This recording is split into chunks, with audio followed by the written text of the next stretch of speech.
Hello, everyone. Welcome back to this week's Cedarville Stories Podcast. I'm Mark Weinstein, and my guest today is Bill Bolthouse, a man who grew up on a farm in West Michigan before relocating his business to Bakersfield, California, and growing a carrot industry that became nationally known. Bill served on Cedarville's Board of Trustees from 1996 to 2013. Today in the program, I'm going to talk with Bill about his career in farming, and how the Lord uses business to advance the gospel through generous philanthropic gifts to various Christian organizations. Let's now go to my conversation with Bill Bolthouse on this week's Cedarville Stories Podcast.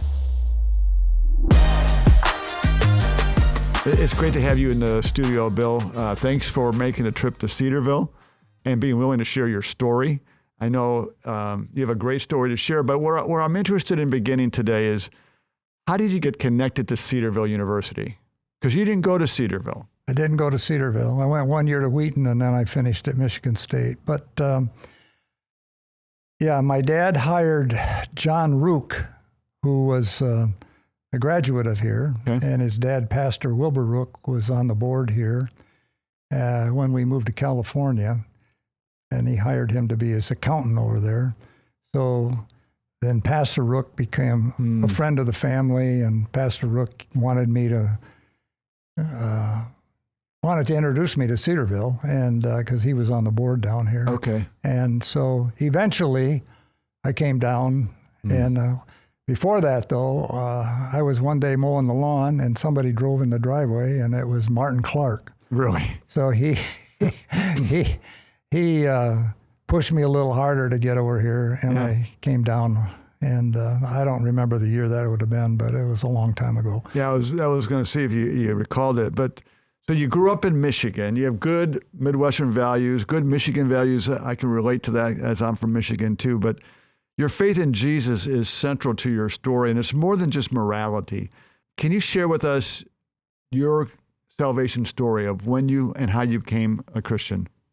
Way, way back, it would have been in 1948. Of course, every little country church had revival meetings. Sure. There was evangelists floating around. And we had a revival meeting in the high school, actually, in the high school gym. And I accepted Christ at that particular time. All through that time, I had in mind to be a missionary. I was a leader in Youth for Christ chapter and just wanted to live for the Lord and develop not necessarily develop my spiritual growth, but to see other people come to know the Lord.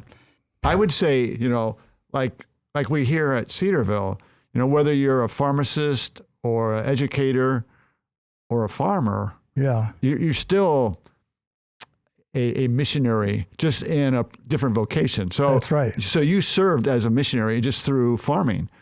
Well, I wasn't a farmer when I was that age, but I was growing up on a farm. Right. But, my dad was second generation farmer, and he really wanted me to be a farmer.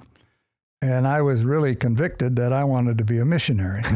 And so like in my junior year, my dad sent me down to a vocational psychiatrist, and he'd give me all these batteries of tests and everything, And what do you think scored last? Anything in social work. So anyway, they convinced me that would be a disaster to be a missionary, and you're better off going back on the farm. So I started pursuing that and my education, going to Michigan State and everything else. But I went to Wheaton 1 year. I wanted to go to a Christian college and get my basics out of the way in a Christian college. And so I went 1 year, and then I transferred. So as I've already alluded to, you grew up on a farm in Michigan. Grant, Michigan is near Grand Rapids. As you think back to your early years, what were some early memories of you growing on the farm? What did you enjoy about being on the farm? What didn't you enjoy? Well, when you're a kid and you got to go to work in the morning. That's no fun. Yeah, that's no fun. No, so that's kind of a loaded question, but I think it was good training. Yeah. But my dad, he gave me like 3/4 of an acre of onions every year. He planted them. Okay. And, when you get out of school in early June, the weeds are starting to grow. And he said, this is yours. You can have all the money that we harvest out of this, but you got to keep them clean. And so, I was on my hands and knees going down the rows, weeding the onions all summer long. I didn't do a very good job of it.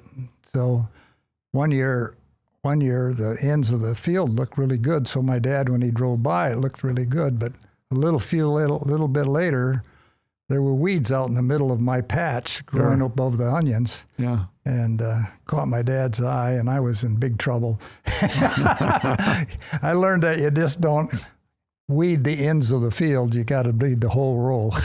You were taking some shortcuts maybe? Yeah. So what did that opportunity teach you that helped you later in life? Well, you got to be honest and do what you're supposed to, I guess. Sure. You can't make shortcuts. They don't work. They'll catch up with you eventually. So as you mentioned, you didn't want to really be a farmer, but you moved in that direction. Yeah. Your dad wanted you to follow in his footsteps. The farm began in 1915, if I recall correctly. That's my grandpa. With your grandfather, right? Yeah. When did the passion, the interest to really take farming seriously develop in your mind? Was it after college or what? Where? No, it probably was like my junior year of high school, when we got ruled out being a missionary, and we ruled out a lot of other things with that.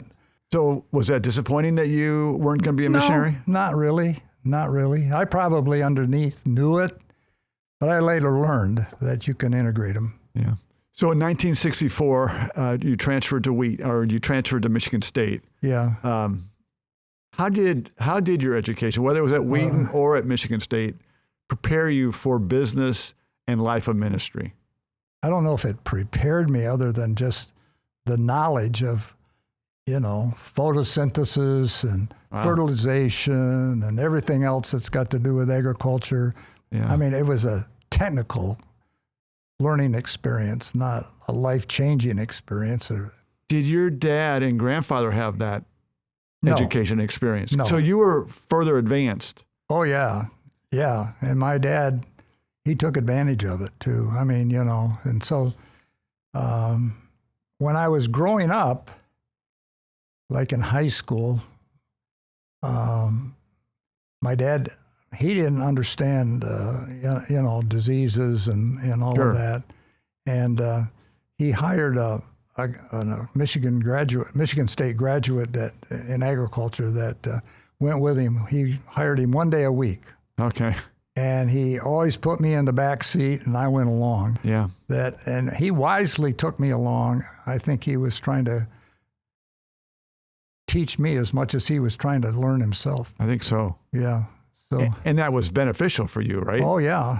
And it also perked my interest in agriculture. You know what I mean? There's more to agriculture than weeding. And I probably could learn some things from just to help my garden grow better than what it is. Yeah. Tell me about the farm. Tell me about, so it was your great-grandfather's.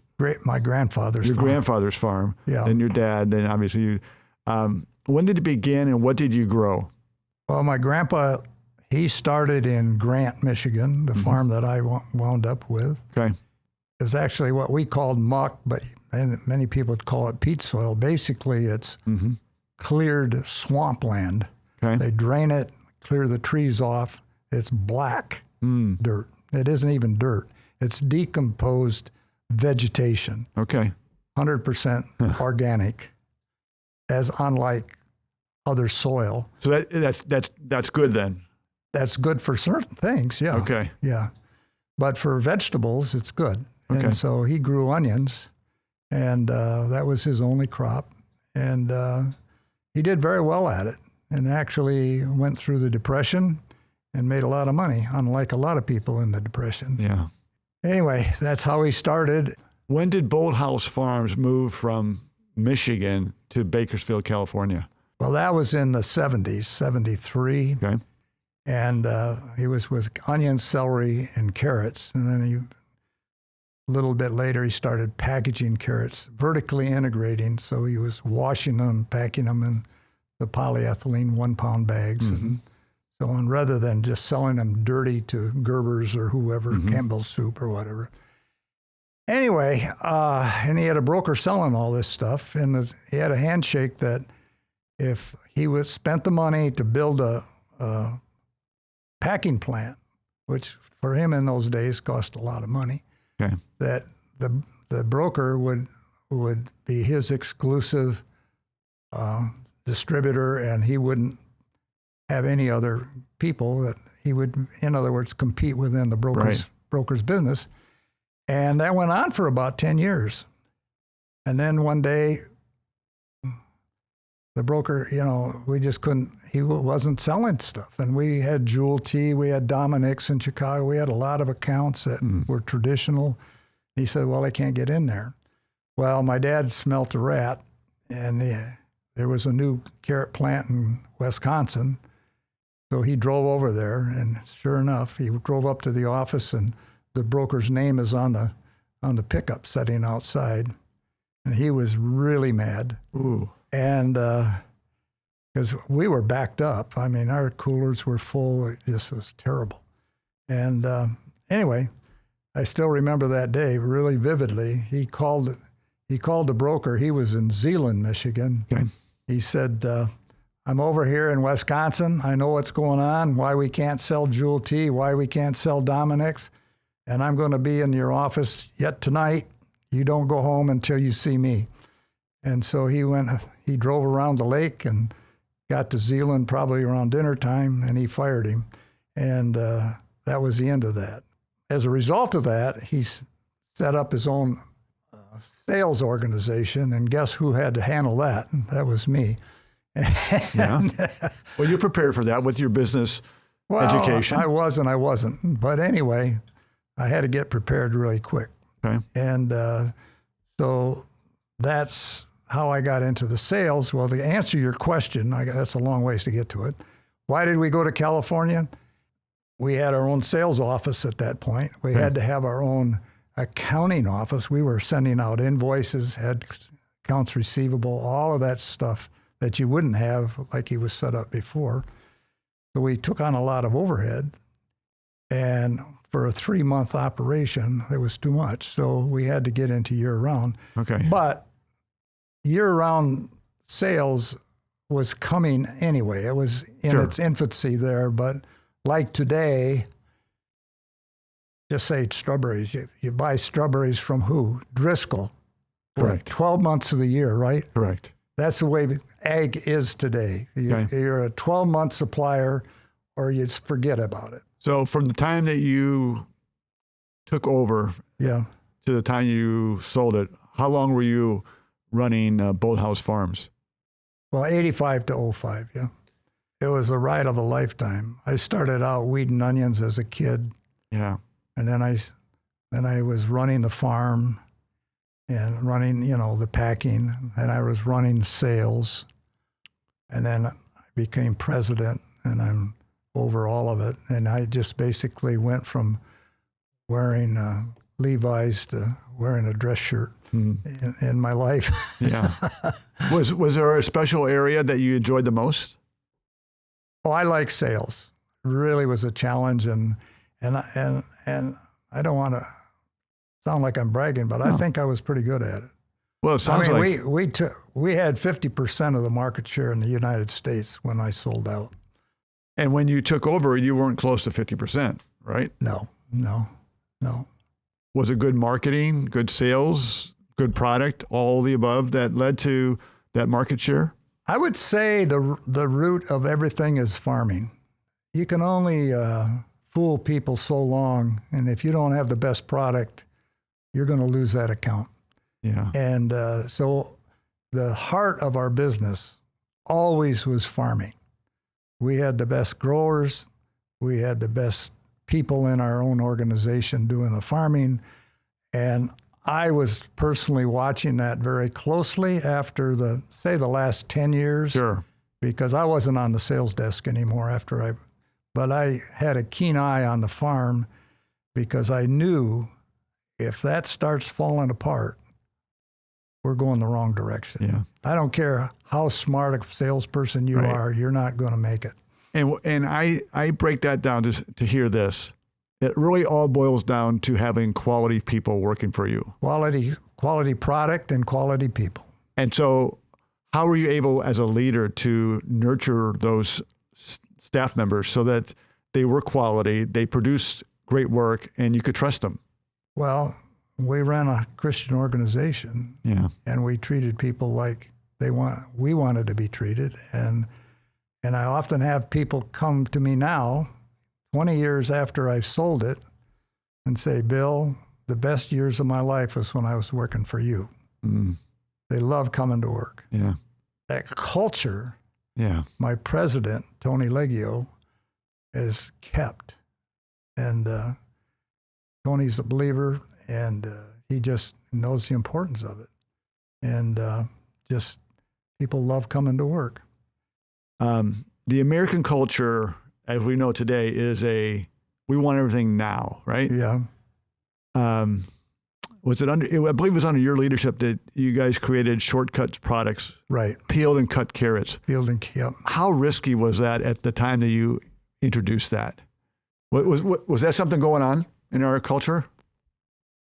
Peeled carrots had been there in the form of frozen carrots. Okay. You could go buy a bag of frozen carrots that were cut and peeled, just like you see today, fresh. In fact, they were mixed with beans or they were mixed with peas. You could buy them frozen. Yeah. You couldn't sell them that way fresh until the packaged lettuce business started. That started first. They had the same problem. The shelf life on them was just negligible because the cold chain through the distribution system wasn't any good. And so they had to revolutionize that.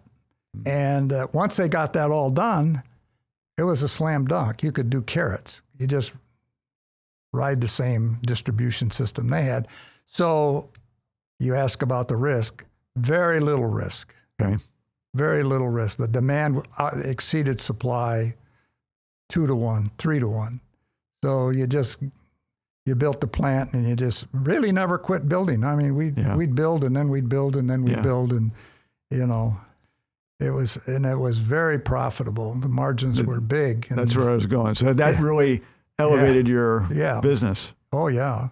Now the backside of that is with the philanthropy thing. Let's go there. But before we get to that point, you sold your business. You sold it to Madison Dearborn Partners, who then later sold it to Campbell Soup. Yeah. What was the decision-making process like for you to sell when you sold? The Lord helped me with that too, because people ask me yet today, wasn't it real hard to sell your business? I say no, because I had some serious family problems. Okay. And there was only one way to get out of it, really, and that is for everybody to be treated fair, is just sell it. Yeah. And if I would have forced my hand, I would have probably lost my relationship with at least one of my kids, and wasn't not worth it. Wasn't worth it. Yeah. Yeah. So I just sold it, and then I had my son was a doctor. He wasn't interested in it. The only way out of it is just sell it. The amount times the earnings was high because during in 05, the M&A market was red hot, and so we just couldn't afford not to. Yeah, the Lord directed you at the right time to sell. Yeah, we didn't, and I didn't have any remorse, nothing. I mean, I'm the third generation. I'm the bad guy, sells the family business, all of this. So be it, You're not the bad guy. No, the family benefited from your decision. Absolutely. So let's now transition to the topic of philanthropy, because that's very important to you. Obviously, you've lived your life very generously with your resources. How did you learn the value, the importance of tithing personally and professionally? Well, it starts way back with my grandpa. Okay. Like I told you before, that he started Lake Ann Camp. Right. So when I was very young, I saw my grandpa giving his life to ministry in his retirement years. Yeah. And then as I was growing up, my dad and mom, they tithed regularly. And it was a funny thing, but we had in our dining room, a fireplace that was up high, you know what I mean? And kind with a spit in it and stuff like that. Okay. And it had a little hearth, and my dad would always write his check to the church on Sunday morning, and he'd lay it on the hearth of that fireplace. Well, we had to walk back and forth by it so all of his kids could see the check. And I don't know why he did that, other than he just wanted us to know that he was tithing, I guess. So that was in the early years. After I got married, we started tithing, Nora and I, right from the beginning. And I tithed my salary and everything. And that all went along really well. And then after I became president of the company, we were doing so well, like I explained, in the cut and peel business and stuff. Yeah, right. And so I wasn't taking that much in salary. I mean, I took what I needed, let's put it that way. Okay. Because my savings and everything was in my company stock. And right. So why take money out of there and pay tax on it just to take it home and then put it in a savings account? That don't make any sense. Right. So anyway, I got convicted of it, and I was using our company as a platform for ministry anyway. And I thought, I'm getting very wealthy here. And I'm not tithing on that. I'm just tithing on the little bit that I'm taking home. Yeah. So we made a commitment, Nora and I, that we would tithe out of the business.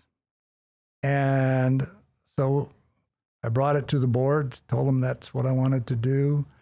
And so we started doing that. And so at the end of the year, whatever the margin was, we wrote a check to our foundation as a tithe.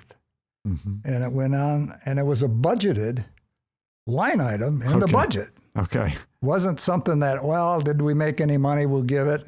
And I made sure the board understood that, because, if I died tomorrow, I want the board to continue this. So right. Anyway, we started tithing, and a couple of years later, this whole baby carrot thing blew up. Mm. And I mean, you couldn't believe it, but how the Lord blessed that.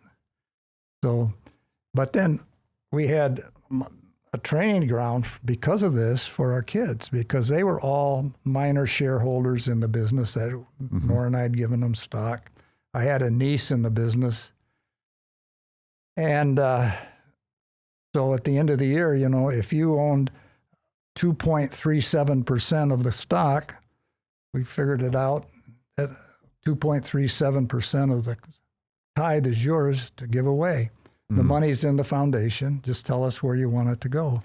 And we had boundaries on that. Of course, they had to be Christian But anyway, that's how our kids learned to tithe, is they had the responsibility to figure out where they wanted to give that tithe away. And believe me, their little fraction of the tithe was more than they could probably earn if they was in business. So yeah, it was a big responsibility for them to figure out where they wanted to give that money to. How did they respond to that? Oh, they loved it. They loved it. They really did. They just felt they were a part of the business. Right. It's a dynamic you can't really explain, because now they're really into it. They want the business to flourish, because then they get to give the tithe away. They get involved in the ministries that they're giving to. And it was just a win-win all the way around. It's just a great picture of family dynamics, following biblical truth, being faithful, and just think about it. It started with your dad, and it's gone down to your children and probably your grandchildren, right? Yeah. We do it today. We do it differently today. We have an S corp in the properties, and we don't do the, we have a lot of non-family members as shareholders now, so we can't do what I used to do. Right. But we do tithe. I don't remember what it is, but it's a fair amount of money. And we give it to the employees to give away. It's a different dynamic. How has that shaped the culture? Well, absolutely it helps. But they give it to local Bakersfield ministries, the rescue mission, different things in town, and just and it really raises the profile of Bolthouse Properties in the community because they know we support all the different organizations that are Christian, and it's a wonderful thing. Yeah, what a great heritage that you are passing down to many people, and thanks for sharing that. Yeah. In 1988, you founded the Bolthouse Foundation for the purpose of glorifying Jesus through supporting evangelical Christian ministries like Cedarville, like Lake Ann Camp. What is it about those two ministries specifically that really resonate to you and made you want to support what's going on at those organizations and ministries? Well, I appreciate what was going on, but I really like to give to people that are involved with youth. Okay. Because I think that if you're going to populate heaven and depopulate hell, you got to think about youth. Yeah. Because the hearts are tender, and when they hear the gospel, they'll respond. Try ministering to middle-aged people that are pretty well set in their ways. And I mean, maybe I'm saying I'll take the easy way, but that's it. And just... Well, that's the passion the Lord has given you. Yeah. My passion is that before Jesus comes, I want to see as many people go to heaven as possible. Yeah. Well, strategically, I mean, when you think strategically like a business person, how are you going to do that? Well, the easiest way is to concentrate on young people because they're the ones that will receive Christ a lot easier and quicker than, say, somebody 50 years old. So you've been on the board. You were on the board for 17 years, roughly. Yeah. What were the things that you saw at Cedarville that made you want to support because you believe so much in young people? Well, it's all about people. And back in those days, it was Paul Dixon. And he was a real leader. And he had I didn't get down into the weeds, but he had a good staff and kids were getting a good education. But the proof of the pudding is where do they go when they get done? Can they get a job? Yeah. And I thought, Cedarville's very relevant, and it still is today because I hear about what you're doing. You're getting into AI, you're getting into cybersecurity, education, different things that are relevant today. You're not focused on ancient history or anything like that. To me, Cedarville is very relevant in what they're teaching. They still teach the liberal arts, but they give you something practical that there's going to be a demand for on the backside. Yeah. And that's what interests me. I'm just that kind of a guy, I guess. Yeah. My final question is this. So I know your name is on some buildings here. In fact, the Bolthouse Academic Center is being constructed right now as we record this podcast. Your name is in the music wing. That's really my wife's name. And your wife is in there as well. Yeah. She's the musician. It's kind of a joke, to be honest with you. Well, how so? I'm not a musician. The name is on the music building. And I'm not an academic, and my name's going to be on that building now. What should your name be on then? I don't know. That's funny. I know you're not a person who cares about having your name on a building. Yeah. You're all about impacting students, impacting people for Christ. Yeah. When you think about your tenure at Cedarville on the board and now as a major donor, what brings you greatest satisfaction? Oh, just seeing the results, just seeing the physical campus and what it is, but mostly the kids, and see them going out into the world and changing the world. That's these kids are really, really sharp kids. They are, and they're on fire for the Lord. Yeah, and they're going to make a difference. They will make a difference, and they're making a difference because there are people like you. Yeah. Who have contributed financially, and not just that, but just time and resources to help our students, help our faculty and staff be what we should be. So I want to thank you for your stewardship, your love for Cedarville, most importantly, your love for Jesus, because that's where it all flows from, is your commitment to him. Right. Thanks for spending time. Having me. It's great to have you on the podcast. You bet. Thank you for listening to the Cedarville Stories Podcast, brought to you by Cedarville University. To learn more about Cedarville University, visit our website at cedarville.edu. And be sure to come back next week when we'll share another Cedarville story for God's glory.